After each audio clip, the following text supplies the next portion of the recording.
On ne veut pas croire en fait que l'autre a un problème. On ne veut pas croire que l'autre est en train de nous blesser, de nous bafouer, de nous faire du mal, de nous manquer de respect.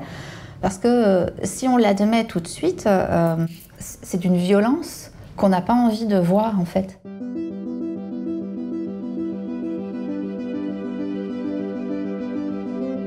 La culpabilité, la honte, c'est dès le premier acte agressif ou violent.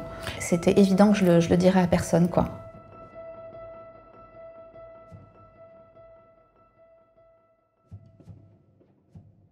Ce matin-là, je vois mon visage boursouflé.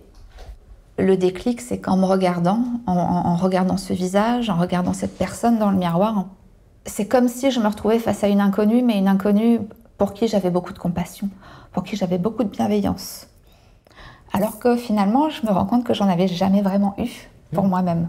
Et là, en me regardant, en me parlant, je me suis dit, mais non, Natacha, t'es quelqu'un de bien. T'es quelqu'un de bien, tu mérites pas ça. Pas à ce point-là.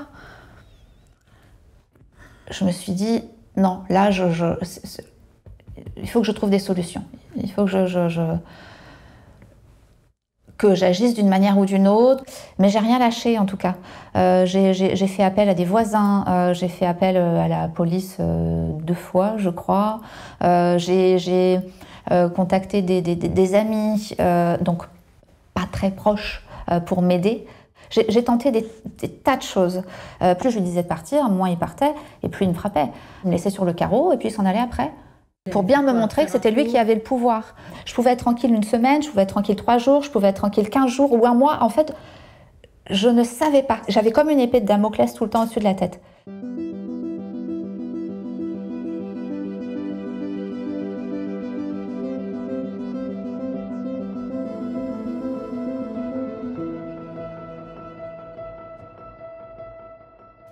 J'ai été voir plein de thérapeutes. C'est ce qui m'a aidée à retrouver de la liberté intérieure, de la joie, cette valeur qui fait que quoi que dise l'autre, quoi que fasse l'autre, quel que soit le regard qu'il ou elle porte sur nous, on est droite dans nos bottes.